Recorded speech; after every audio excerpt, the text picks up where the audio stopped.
ஒரு மரத்தை நம்ம வெட்டுற முன்னாடி சில வழிமுறைகள் இருக்கு, என்ன செய்யணும் என்ன செய்யக்கூடாதுன்னு.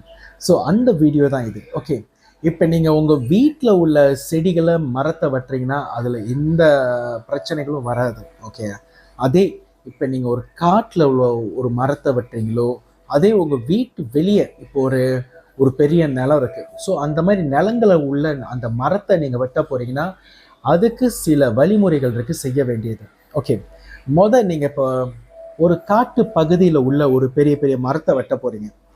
ஓகே, அந்த மரத்தை வெட்டிட்டு அந்த இடத்துல மேபி ரெனோவேஷன் பண்ண போகிறீங்க, இல்லை அந்த இடத்துல ஏதாச்சும் ஒன்று கட்ட போகிறீங்க, இல்லை ஒரு கோயிலாக இருக்கலாம், இல்லை ஏதாச்சும் ஒன்று செய்ய போகிறீங்க. ஓகே, அதுக்கு தான் இந்த வீடியோ. வணக்கம், நான் சத்யசீலன்.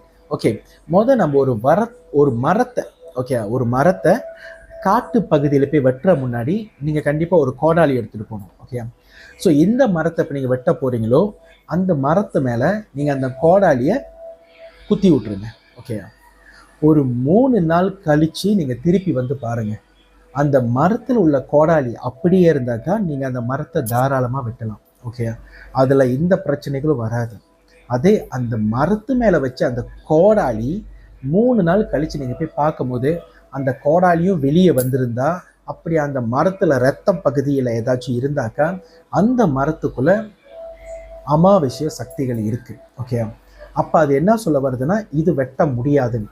ஓகே, ஒன்று அதை வெட்டாமல் நம்ம போயிடணும், இல்லை நான் அந்த மரத்தை வெட்டியே தான் ஆகணும்னா அதுக்கும் வழிமுறைகள் இருக்கு. ஓகே, நீங்கள் என்ன பண்ணலான்னா, அந்த கோடாலியில் சிகப்பு துணியை கட்டிட்டு, நல்லா கேளுங்க, அந்த கோடாலியில் சிகப்பு துணியை கட்டிட்டு, ஓகே, அந்த கோடாலியை திருப்பி மரத்து மேலே வெட்டி விட்டுருங்க. மரத்தை மேலே வெட்டி விட்டுட்டு மரத்துக்கிட்ட சொல்லுங்கள், இந்த மரத்துக்குள்ளே இப்போ யார் இருக்கான்னு எனக்கு தெரியல, ஆனால் இப்போ இந்த மரத்தை நான் வெட்டியே ஆகணும். என்ன காரணம்னா, நான் இங்கே ஒன்று செய்ய போகிறேன், அது வியாபாரமாக இருக்கலாம், இல்லை கோயில் கட்ட போகிறேன், நீங்கள் சொல்லலாம். அந்த மரத்தை எதுக்கு வெட்டுறீங்க அதோட எக்ஸ்பிளனேஷன் நீங்கள் கொடுத்துருங்க அந்த மரத்துக்கிட்ட. நான் இங்கே ஒன்று செய்ய போகிறேன், தயவு செய்து இதுக்குள்ளே இருக்கிற இந்த அமாவாஸ்ய சக்தியாக இருந்தாலும் இல்லை இந்த சக்தியாக இருந்தாலும் தயவு செய்து வேற மரத்துக்கு போயிருங்கன்னு நீங்கள் வேண்டிக்குங்க. ஓகேயா, அப்புறம் இந்த மரத்தை வெட்டிட்டோன்னே நான் உங்களுக்கு இந்த மரத்து கீழே படையல் போட்டுடுறேன், இதுதான் என்னால் செய்ய முடியும்னு சொல்லிட்டு வேண்டிட்டு நீங்கள் திருப்பி 3 நாள் கழித்து வந்து பாருங்கள், அந்த மரத்தில் கண்டிப்பாக நீங்கள் வச்ச அந்த கோடாலி அப்படியே இருந்தாக்கா அவங்க அக்ரி பண்ணிட்டாங்க, உள்ளுக்கு இருந்த அமாவாஸ்ய சக்தி வெளியாகி வேற மரத்துக்கு போச்சு. சரியா, அப்படியும் நீங்கள் அவ்வளோ வேண்டியும் அவ்வளோ கேட்டும் அந்த கோடாலி திருப்பி வெட்டுப்பட்டு கீழே விழுந்துருச்சுன்னா பூமியில், அந்த மரத்தை தயவு செய்து ஒன்றும் பண்ணாதீங்க. ஏன்னா அதுக்கு அந்த மரம் தான் வேணும், அந்த மரத்தை விட்டு எங்கேயும் போகாதுன்னு சொல்லிருச்சு. சரியா, இதுக்கு மேலேயும் நீங்கள் அப்பயும் வெட்ட போகிறேன், நான் வெட்டியே ஆகணும்னு நீங்கள் முயற்சி பண்ணிங்கன்னா அந்த மரத்தை அப்படி நீங்கள் வெட்டும் போது நிறையா பிரச்சனைகள் வரும். அந்த வெட்டுற மிஷின் கெட்டு போகும், இல்லை உங்களுக்கு ஏதாச்சும் வெட்டுக்கள் உடம்புல படும், இல்லைன்னா அதே உங்கள் கூட வீட்டுக்கு வந்துடும். நல்லா கவனமாக கேளுங்க, மரத்தில் உள்ள அந்த உடல் நல்லதா கெட்டதா நம்மளுக்கு தெரியாது. ஓகே, அதுங்களுக்கு பிடிச்ச உடலில் போய் அதுங்க புகுந்துக்குது. பட் அந்த உடலை நீங்கள் வெட்டும் போது அவங்க ஆக்ரோஷம் பட்டாக்கா நம்மளுக்கு பல பிரச்சனைகள், உயிர் பிரச்சனைகள் வரும், ஒரு என்டையர் வீட்டையே அட்டாக் பண்ணும். ஓகே, நம்மளுக்கு தெரிஞ்சிருக்கு அது ஒரு மரமாக பார்க்குறோம், பட் அவங்களுக்கு அது ஒரு வீடாக பார்க்குறாங்க. நல்லா தெளிவாக தெரிஞ்சு எதாக இருந்தாலும் செயல்படுங்க. சரியா, ஓகே.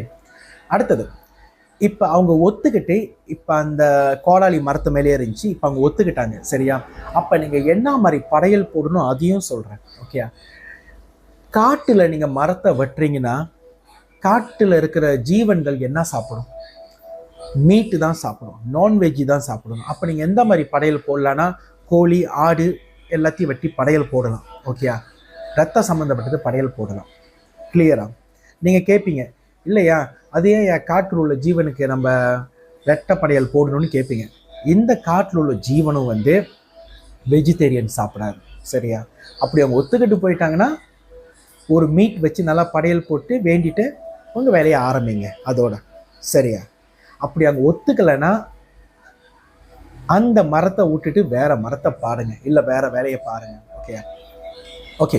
இது எல்லாம் நீங்கள் செய்கிற முன்னாடி நான் உங்களுக்கு ஒரே ஒரு அட்வைஸ் தான் பண்ணுவேன். இந்த பாதுகாப்பும் இல்லாமல், இந்த பாதுகாப்பு கவசமும் இல்லாமல் இந்த மாதிரி மரத்தை வெட்டுறேன் அதை வெட்டுறேன்னு எதுலேயும் ஈடுபடாதீங்க. பாதுகாப்பு கவசம் இருந்தால் மட்டும்தான் உங்களுக்கும் சேஃப். சரியா? ஓகே. யார் யார் ஒன்றும் HKSS டிவைனிட்டி கிறிஸ்டலைஸ் வாட்டர் ஒன்று வாங்கி பாய்க்கலையோ வாங்கி பாய்ங்க. அதில் பல நன்மைகள் இருக்குது, எக்ஸ்பெஷல் நிறைய ப்ரொடெக்ஷன் இருக்குது. இப்போ இந்த மாதிரி நீங்கள் மரம் வெட்ட போகும்போதோ இல்லை ஏதாச்சும் இந்த மாதிரி காட்டுக்கு போகும்போதோ நீங்கள் கிறிஸ்டல் வாட்டர் பாய்ச்சிங்கன்னா உங்களுக்கு முழு பாதுகாப்பு கிடைக்கும். தீய சக்தி கிட்டேருந்து உங்களை நீங்கள் காப்பாற்றிக்கலாம். தீய சக்தி உங்களை அண்டாது அந்த அந்த நேரத்தில், அந்த காலகட்டத்தில். ஓகே. கிறிஸ்டல் வாட்டர்னா என்ன உங்களுக்கு மேல் விவரம் தெரியணும்னா நீங்கள் தாராளமாக என்னை தொடர்பு கொள்ளலாம். கோசம் 16-291-2273, கோசம் 16-291-2273. நான் சத்யசில. இதுதான் HKSS டிவைனிட்டி கிறிஸ்டலைஸ் வாட்டர். இப்போ இந்த கிறிஸ்டல் வாட்டர் உங்களுக்கு எங்கே கிடைக்குன்னு பார்த்தீங்கன்னா, உங்களுக்கு டிக்டாக் ஷாப்பில் கிடைக்கும், உங்களுக்கு லசாடாவில் கிடைக்கும், உங்களுக்கு ஷாப்பியில் கிடைக்கும். ஓகே. இப்போ நான் வந்து சிங்கப்பூரில் இருக்கேன்.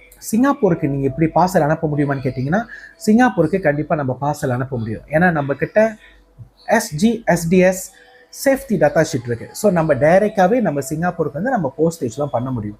பட் சிங்கப்பூரோட ப்ரைஸ் வேறு. ஏன்னா சிங்கப்பூர் ப்ரைஸ் பார்த்தீங்கன்னா லேபிள் எல்லாம் சிங்கப்பூர் ப்ரைஸிங்கில் இருக்கும். இது மலேசியனோட. ஓகே. அப்படி சிங்கப்பூரில் இருக்கீங்கன்னா நீங்கள் டைரெக்டாக என்னை காண்டாக்ட் பண்ணால் தான் நான் உங்களுக்கு அந்த ப்ரைஸிங் டீட்டெயிலாம் கொடுக்க முடியும். இது வந்து மலேசியன் ப்ரைஸ், இது மலேசியாக்குள்ளே தான் கிடைக்கும். இப்போ சிங்கப்பூர் பார்க்கும்போது சிங்கப்பூர் ப்ரைஸிங்கில் சிங்கப்பூர் லேபிள் பாக்ஸில் வரும். ஓகே. ஸோ வேறு ஏதாச்சும் உங்களுக்கு கேள்வி இருந்தால் நீங்கள் தாராளமாக தொடர்பு கொள்ளலாம். நன்றி, வணக்கம், நமச்சிவாயா. இந்த வீடியோ நீங்கள் எல்லோருக்கும் ஷேர் பண்ணுங்கள். உங்களுக்கு ரொம்ப பெனிஃபிட்ஸாக இருக்கும். அதோட ரொம்ப முக்கியமானது ஒன் மோர் டிப்ஸ், மறந்துடக்கூடாதுல்ல. ஓகே. அப்படி வீட்டில் உள்ள மரங்களை நீங்கள் வெட்டினீங்கன்னா இந்த மாதிரி படையல் போடலான்னா வெஜிடேரியன் படையல் போடலாம். இதுவும் நான் சொல்லிக்கிறேன். காட்டில் வெட்டினா தான் நான் வெஜிடேரியன் படையல் போடணும். அதே நீங்கள் வீட்டு மரங்கள் உங்கள் வீட்டு முன்னுக்கு வெட்டினீங்கன்னா வெஜிடேரியன் படையல் போட்டாலே போதும். சரியா? நன்றி, வணக்கம், நமச்சிவாயா.